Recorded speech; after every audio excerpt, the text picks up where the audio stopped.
Have you heard this phrase? Stop being so sensitive. Yeah, it's easier said than done for some people, but kids who are emotionally sensitive experience emotions intensely and have difficulty managing and regulating those emotions. Joining us this morning is psychologist Dr. Alana Coffey to talk more about this topic. Dr. Coffey, thank you so much for joining us this morning. Good morning. So if you're a parent who has a kid who is a little sensitive, how do you treat them and go about their lives? Right. Well, first of all, for children who are emotionally sensitive, it's excruciating. These are little people, and in fact, they grow up to be big people too, who experience the emotions of other people and situations very intensely. And those intense experiences tend to be more than what that child's able to manage. So what we do is really acknowledge and validate for those children. What you're experiencing is real. Let us try to help you calm yourself down. But these are very sensitive kids.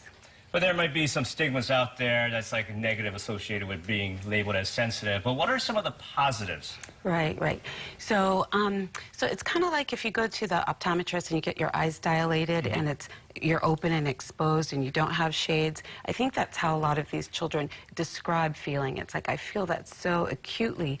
And so if they're feeling negative things or harder emotions so acutely, they're also experiencing positive emotions really acutely. So their joy is so pure and intense, and you can just see that. They tend to be very optimistic and positive, very sensitive to other people in a positive way. So if that can be channeled in a positive way, they're just lovely people to be around because they're not so eager to hurt other people, right?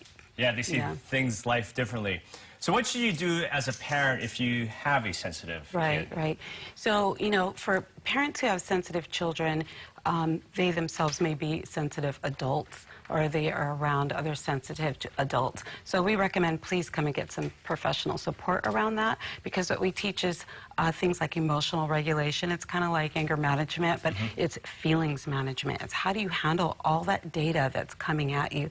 And if you think about our teenagers who are streaming on the regular all kinds of information, they're getting in a lot of hard facts, things about the world, about their community, and so they're really overexposed. So some of the things that we can do is shut down some of that exposure in a way that doesn't feel punitive to them.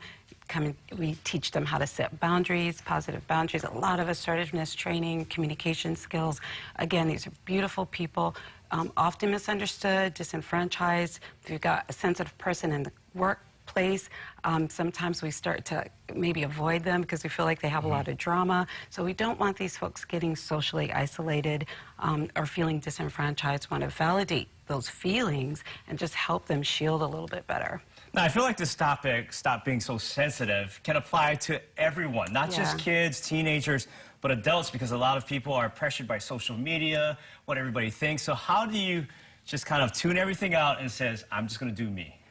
It takes practice. Look how old we are, and only now we're coming to this, right? So it does take a lot of practice.